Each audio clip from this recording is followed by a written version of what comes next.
Nathalie Ray, reading Sonnet 103 in English and Dutch. So let's start with the English, shall we? Okay. Alack, what poverty my muse brings forth, that having such a scope to show her pride, the argument all there is of more worth than when it hath my added praise beside.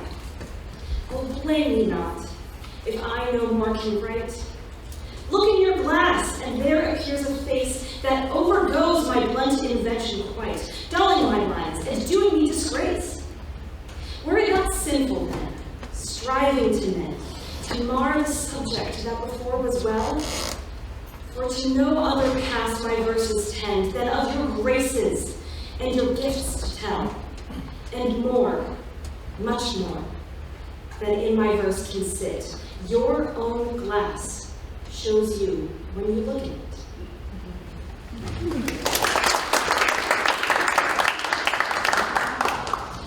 Now let's see if I can get this right.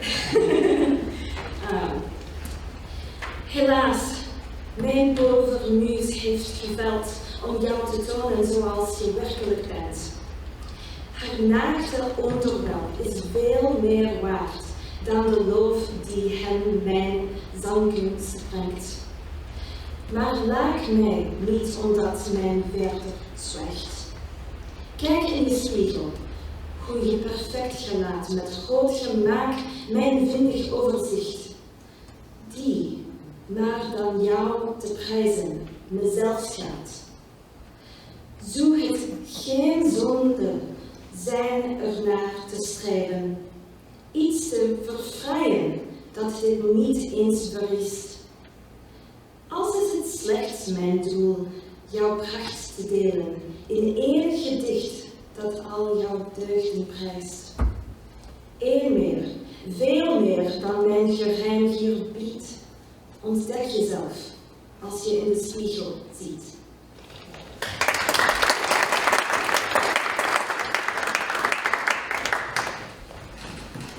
Hi, I'm Ruthie Martinez, Tutterow, and I'm doing Sonnet 104.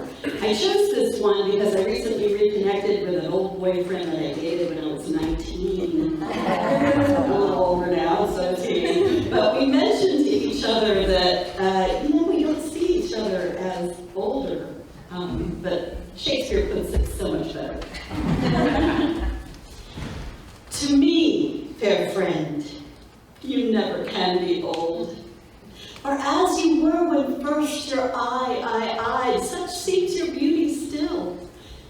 3 winters cold have from the forest shook, 3 summers cried. 3 beauteous springs to yellow autumn turned, in process of the seasons have I seen. 3 April perfumes and 3 hot Junes burned, since first I saw you fresh, which yet are green. Ah, yet doth beauty, like a dialed hand, steal from his figure, and no pace perceived.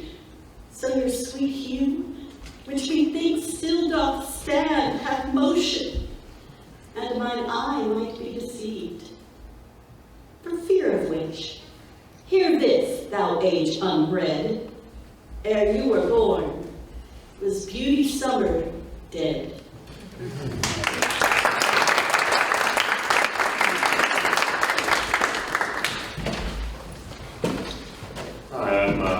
Fairest, I'm reading Sonnet 105. Let not my love be called idolatry, nor my beloved as an idol show, since all alike my songs and praises be, to one of one still such, and ever so. Kind is my love today, tomorrow kind, so constant or wondrous excellence, therefore my verse to constancy confined, one thing expressing, leaves out difference. Fair, kind, and true is all my argument. Fair, kind, and true, vary into other words. And in this change is my invention spent. 3 themes in one, which wondrous scope affords. Fair, kind, and true have often been blown, which 3, till now, never kept seat in one.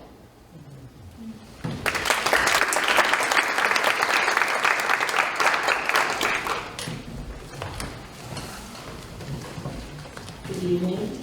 Oh, that's hot. My name is Beverly Martin, and I'll be reading Sonnet 106.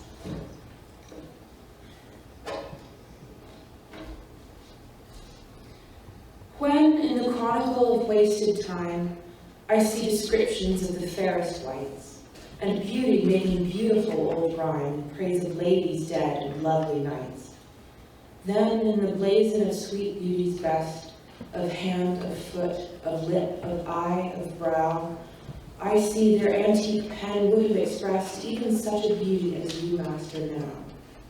So all their praises are but prophecies of this, our time, all you prefiguring. And for they looked but with deriding eyes, they had not skill enough your worth to sing. For we which now behold these present days, have eyes to wonder, but lack tongues to praise.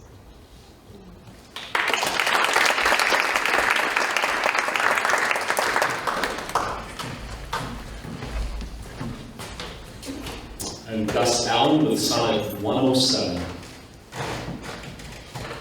Not mine own fears, nor the prophetic soul of the wide world dreaming on things to come, can yet the lease of my true love control, supposed as forfeit to a confined doom.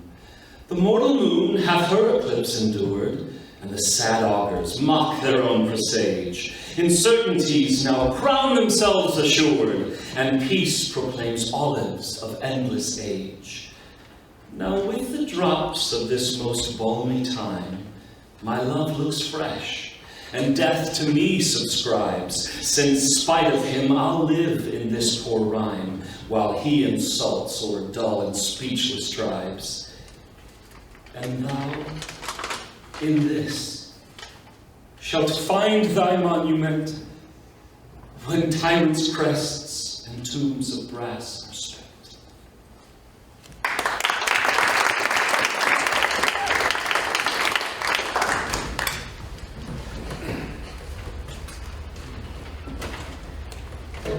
Hi, my name is Brook, and this is Sonnet 108.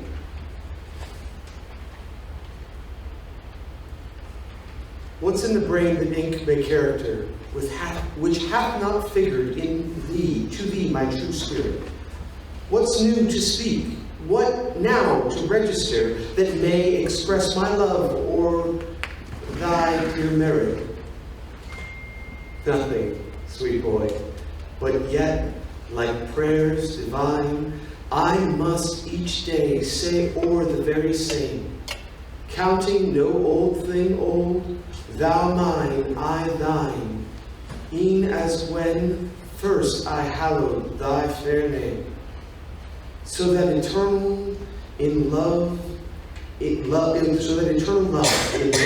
fresh case weighs not the dust and injury of age, nor gives to necessary wrinkles place, but makes antiquity for aye his page. Finding the first conceit of love there bred, where time and outward form would show it dead.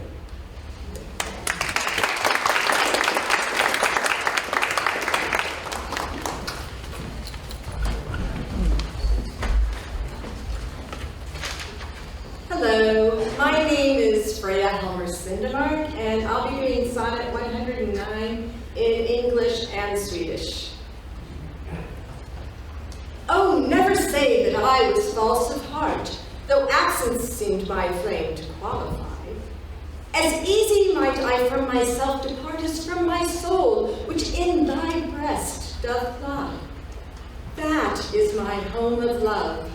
If I have ranged, like him that travels, I return again, just to the time, not with the time exchanged, so that myself bring water for my stain. Never believe, though in my nature reigned all frailties that besiege all kinds of blood, that it could so preposterously be stained, to leave for nothing all thy sum of good. For nothing in this wide universe I call, save thou, my rose. In it, thou art my all.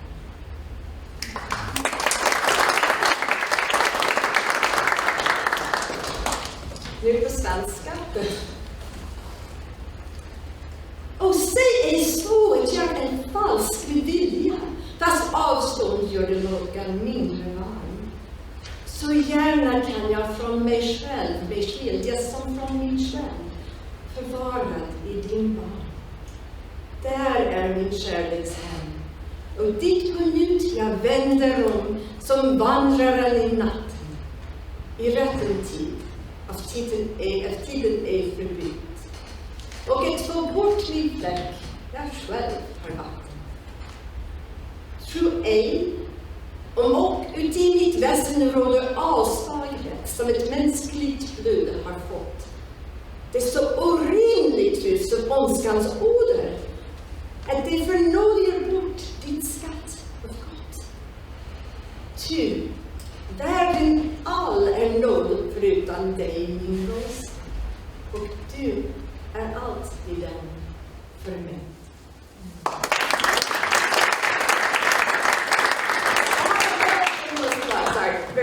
It's not for myself, but the National Women's Theatre Festival, the dates are June 21st to July 1st. It is hybrid, so it's at NC State's Titmus Theater and streaming, very professionally done. You can get tickets on Eventbrite. The keynote speakers are Katie Sullivan.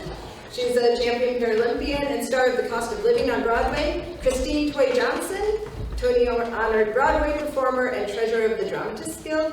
And Chelsea Pace, intimacy choreographer for Strange Loop on Broadway and founder of Theatrical Intimacy Education. So go, there's shows and workshops and seminars and lots of fun.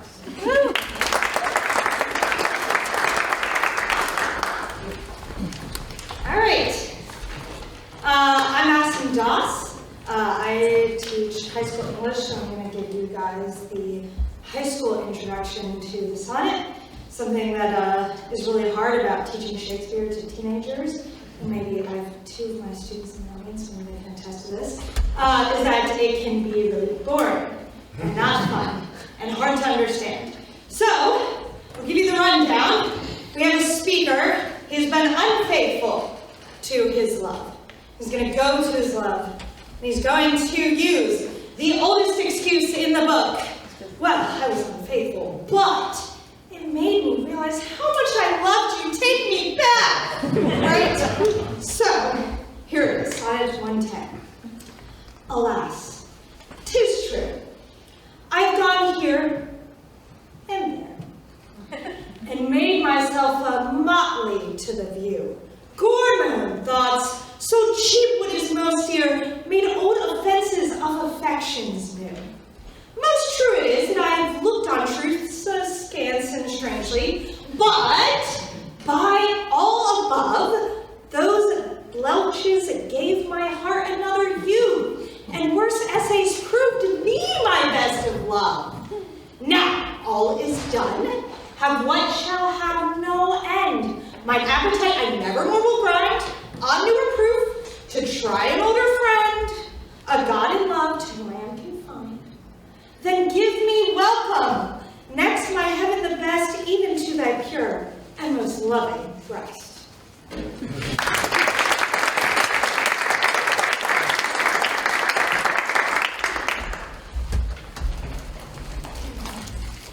Hello everyone, my name is Maddie McLeary, aka Kit Tone of the pirate singing group The Motley Tones, and I am singing a different Sonnet 111. So let's see if we can get this to pick up okay.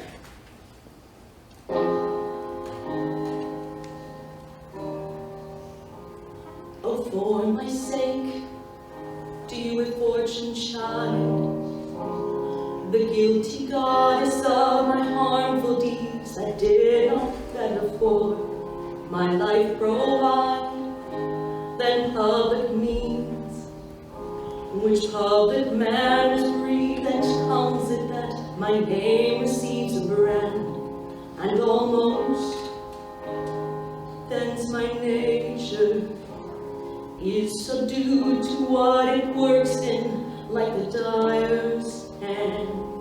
Pity me then, and wish I were renewed. whilst like a willing patient I will drink potions of ice against my strong infection. No bitterness that I will bitter think. No double penance to correct correction.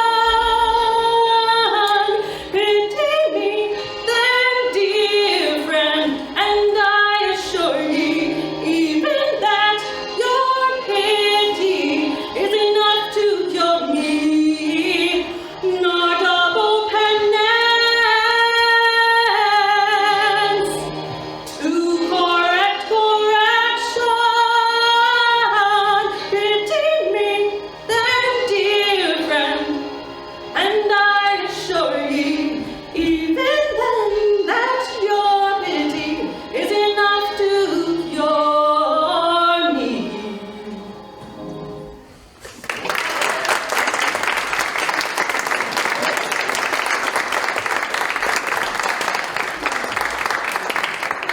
A quick shameless plug. As I said earlier, I sing with the Motley Tones. We are a pirate singing group, and we perform at Nickel Point Brewing with 5 Points every third Thursday of the month, 7 p.m. So if you like a little sea shanty, come hear us sing. We'd love to have you. Thank you.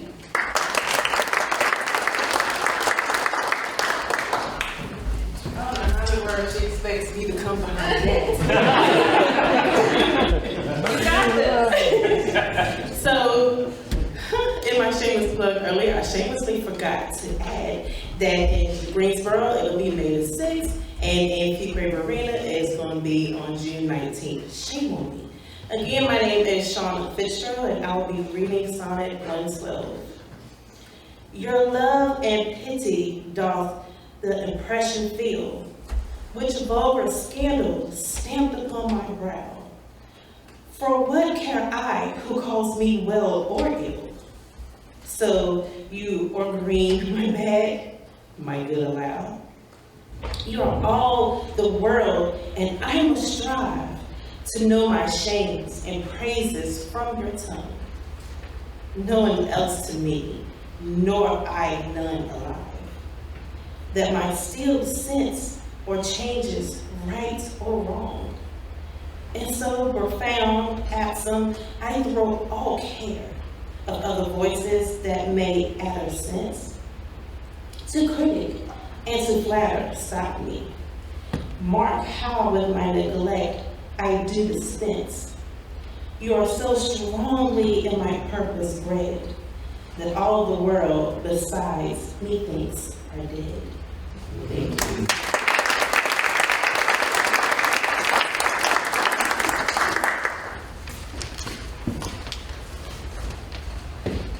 I'm Jack Socket. I'm reading Sonnet 113.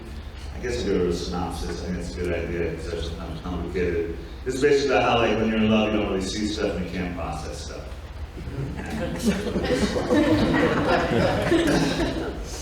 Since I left you, mine eye is in my mind, and that which governs me to go about doth part his function, and is partly blind, seeing, but effectually is out. For it no form delivers the heart, a bird, a flower, or shape, but it doth lash. Of his quick objects hath the mind of no part, nor his own vision holds, but it doth catch. For if it see the roost or gentlest sight, the most sweet favor or the forked creature, the mountain or the sea, the day or night, the crow or dove, it shapes them to your feature. Incapable of more, replete with you, my most true mind, thus maketh mine eye untrue.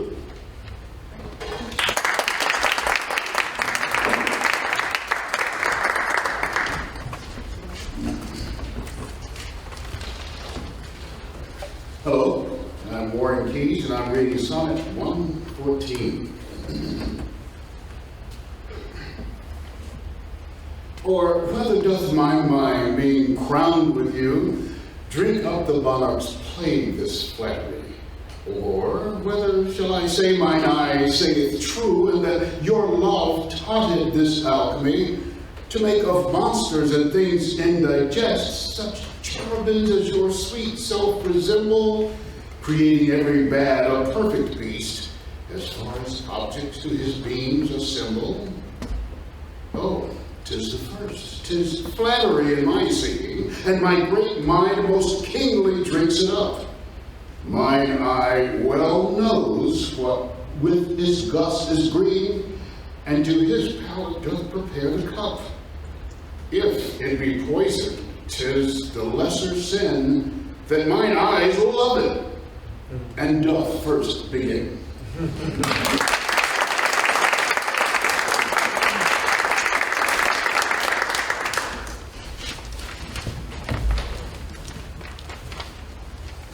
Hello, I'm Judy Keys, and I had a novel idea. I struggled so much with my sonnet that I read the modern English translation, which, while it's not nearly as poetic, it helps me understand it. So I asked Kurt if I could read it as another language. And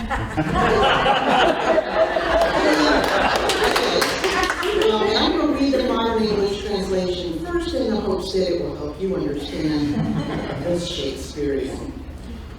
The lines that I have written before are lies, even those that said I could not love you more. But then my judgment didn't have reason to believe that my most perfect passion would later be more intense. But taking into account time, whose millions of chance events come between promises and change the decrees of kings, ruin sacred beauty, and blunt the most eager intentions, and divert strong minds into the course of beautiful things.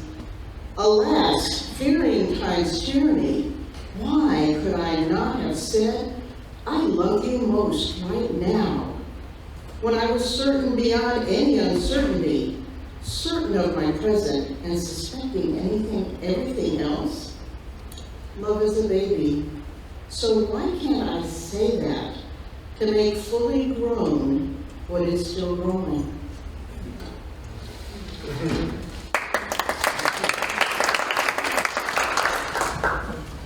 And in the foreign language. Those lines that I before have writ do lie, even those that said I could not love you dearer. Yet then my judgment knew no reason why my most full flame should afterwards burn clearer. But reckoning time, whose millioned accidents creep in twixt vows and change decrees of kings, tan sacred beauty, blunt the sharpest intents, divert strong minds to the course of altering things. Alas, why fearing of time's tyranny, might I not then say, now I love you best, when I was certain or in certainty, crowning the present, doubting of the rest? Love is a babe, then might I not say so, to give full growth to that which still doth grow.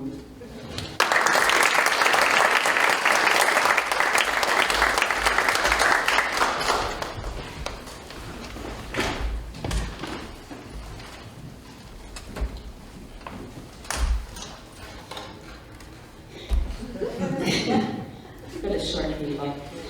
I'm Edith Roberts, and I came down from Bethlehem, Pennsylvania, just to read tonight.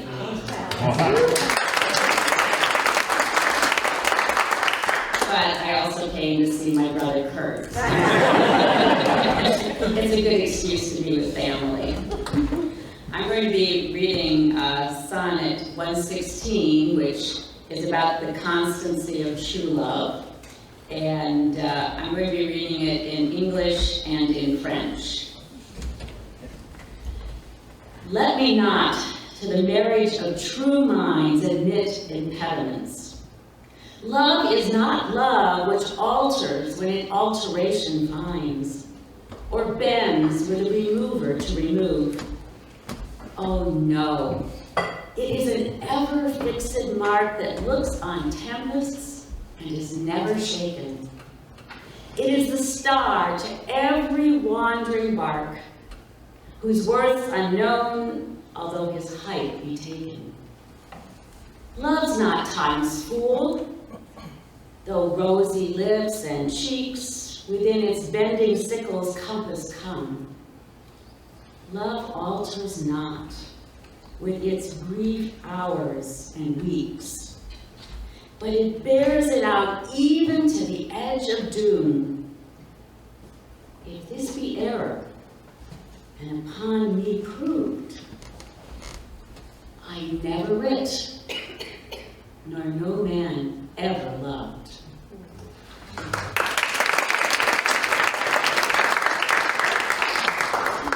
Et maintenant en français. Je l'ai vu à l'union de deux âmes sincères, admettra empêchement. Le mort n'est le point d'abord, s'il change en trouvant ailleurs sur le changement, ou c'est long et trouvant un autre l'amendement. Oh non, il est un fer au regard immuable, fixé sur la tempête et jamais emballé.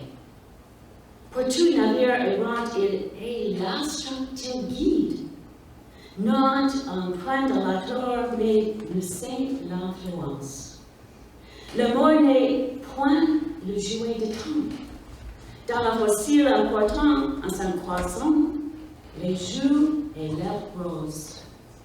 Il n'est pas altéré par les jours, les semaines, mais endure et suivi jusqu'à la fin des temps.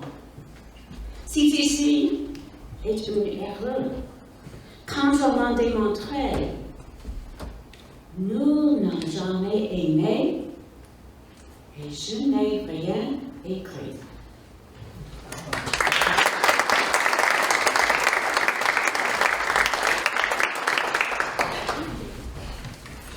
All right, I'm back.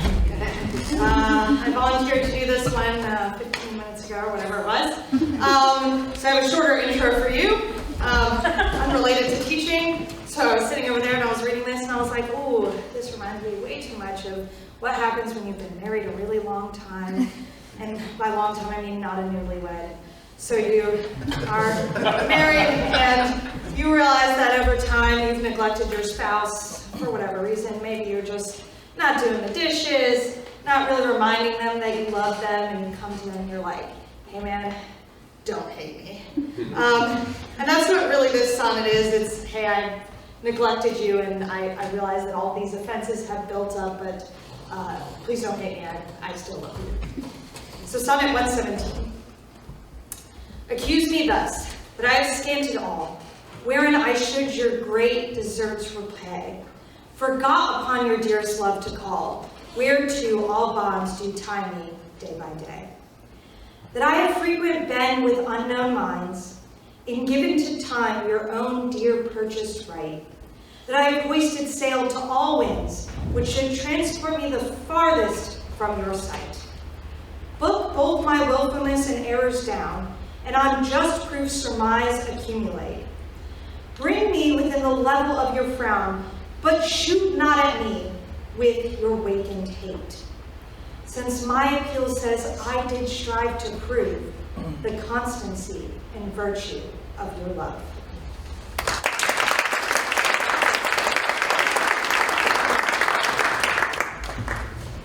Hello, I am Dan Decker, and we have an unclaimed sonnet that I'm being pressed into service for. I teach the Shakespeare workshops here at Vernon Cole. We'll be on May 26, 27, and it's open to everybody, so I want you all to sign up. So I'm the utility infielder here. I'm going to play for the game later. 118, let's see, what is this one? This is another jealousy one. That, yes, I stepped out soon. Shakespeare was, there's a strong argument that his nickname around the inn where he hung out was Wilhelm Jagbag. There's references to that character in the contemporaneous writing, so I always thought that is included how he conducted himself. Anyway, I don't know if it's me, but it seems like 75% of these sonnets is Shakespeare bitching and arguing and fighting and, with the object of the poem. This is another one. Goes something like this. Like us to make our appetites more keen, with eager compounds we our palate urge. As to prevent our maladies unseen, we sicken to shun sickness when we purge. Even so, being full of your never-cloying sweetness, to bitter sauces did I frame my feeding, and sick of welfare, found a kind of meekness to be diseased, ere that there was true needing. Thus, policy and love, to anticipate the ills that were not, grew to false assured, and brought to medicine a healthful state which rank of goodness would by ill be cured. He made a mess of that quartet. But thence I learned and find the lesson true, drugs poisoned him that fell so sick of you.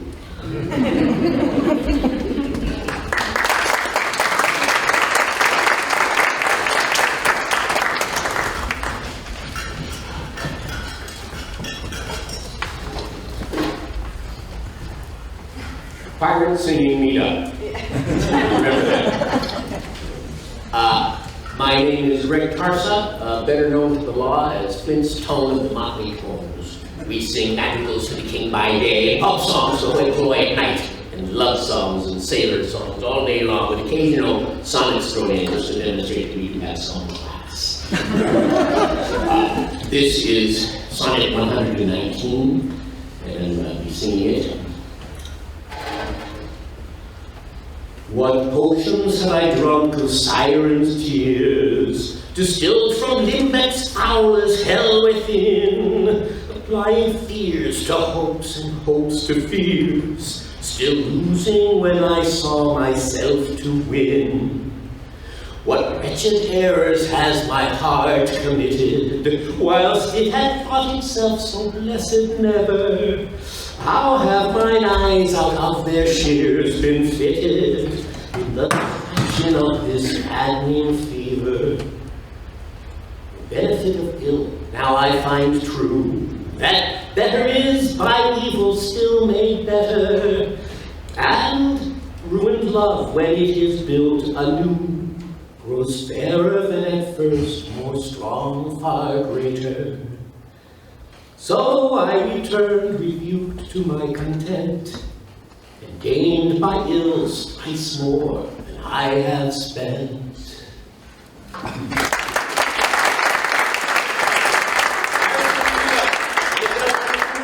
One.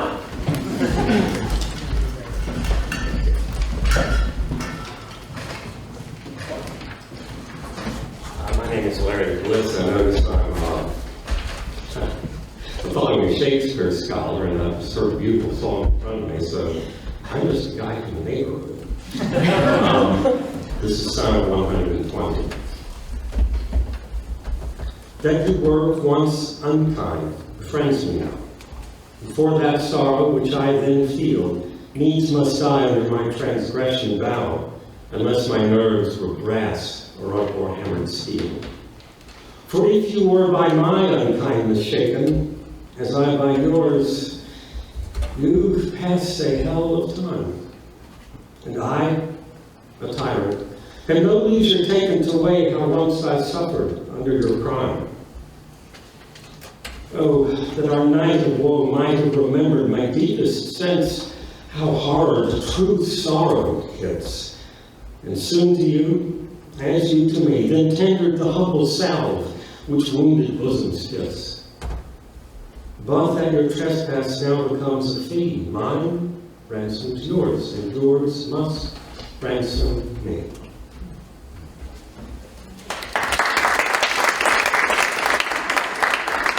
And I have a shameless announcement. My full-length play, 1/3, which actually was performed in an earlier version in this various room by a partner in crime who I shall not name, but look at intensely. That play will be performed in Greensboro, North Carolina in January in a full production. It was lucky enough to win the Mark Gilbert Prize, which has a production and a little bit of money. But it will be in January 2024. I don't know the exact weekend, but I will keep everyone posted by every means possible. Thank you.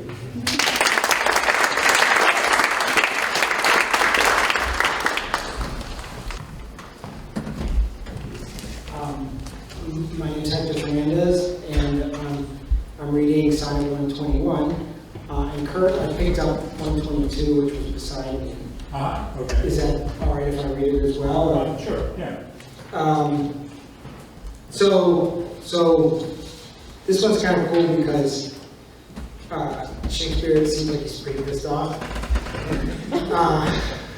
which is nice.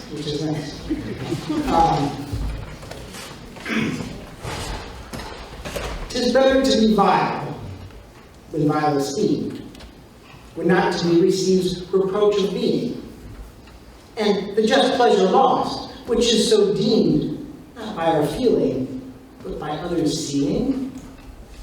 For why should others' fail adulterous eyes give salutation to my sport of blood?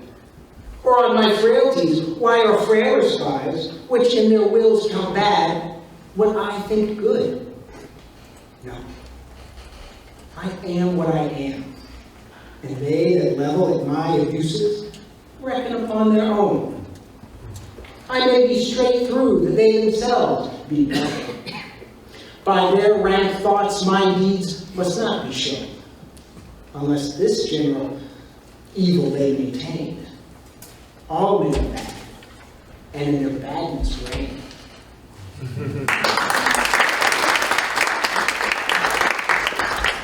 And then 122, this is about losing somebody and sort of realizing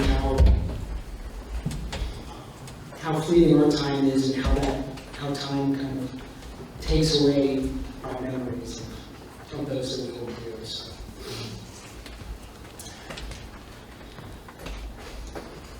Thy gifts, thy tables are within my brain, fully charactered with lasting memory, which shall above that idle rank remain, beyond all date, even to eternity. Or at least, so long as brain and heart have faculty by nature to subsist, till each to raised oblivion yield his part of thee, thy record never can be missed. That poor retention could not so much hold, nor need I tallies thy dear love to score. Therefore, to give them from me was bold, to trust those tables that received me more, to keep an adjunct to remember thee, or to import forgetfulness in me.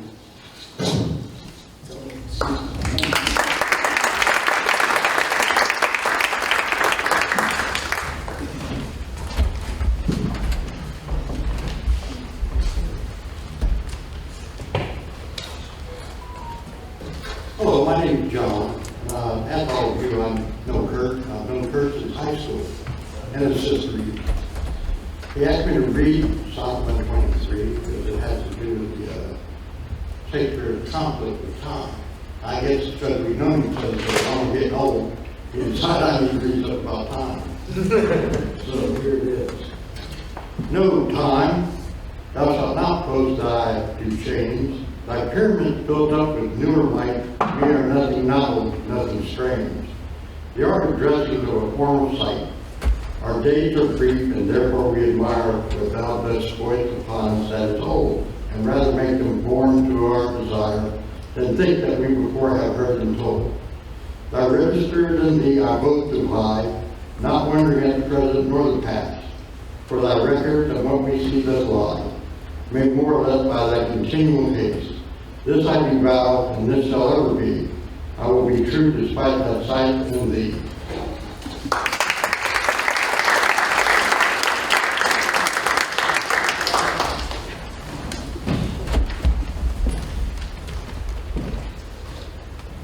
Good evening, my name is Jeff, and I'll be reading Sonnet 124. If my fatal love were but the child of state, it might, for fortune's bastard, be unfollowed. As subject to time's love, or to time's hate. Weeds among weeds, or flowers with flowers gathered. No, it was builded far from accident. It suffers not in its smiling palm, nor falls under the load of thralling discontent, whereto the inviting time our fashion calls. It fears not policy, that heretic, which works on leases of short-numbered hours, but all alone stands huge and politic, that it nor grows with heat, nor drowns with showers. To this I witness, call the fools of time, which died for goodness, who have lived for crime.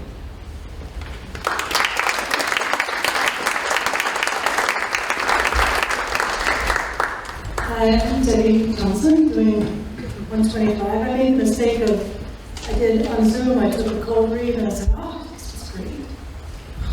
But that one didn't have hard words. So 125. For off to me I bore the canopy with my extern, the outward honoring, or laid great bases for eternity, which proves more short than waste or ruining. Have I not seen dwellers on form and favor, lose all and more by paying too much rent, for compound sweet, foregoing, simple savor, pitiful thrivers in their gazing spent? No, let me be obsequious in thy heart, and take thou my obligation, poor but free, which is not mixed with seconds, knows no art but mutual render, only need for thee.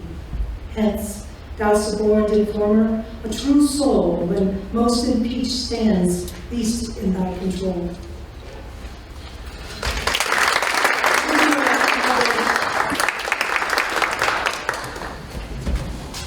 Hello, I'm Robby Merritt. This is Sonnet 126. I'll say two things about this quickly. One, it is considered the end of the fair youth poems, and also it unusually does not have a typical rhyme scheme. It's not A, B, C, D, C, D, E, F, E, F, G, G. It's merely 6 couplets. Interesting. O thou, my lovely boy, who in thy power dost hold time's fickle glass, his sickle hour, who hast by waning grown, and therein shows thy lover's withering as thy sweet self grows. If nature, sovereign mistress, overwrapped, as thou goest onward, still will pluck thee back. She keeps thee to this purpose, that her skill may time disgrace and wretched minutes kill. Yet fear her, O thou minion of her pleasure. She may detain, but not still keep, O treasure. Her audit, though delayed, answered must be, and her quietest is to render thee.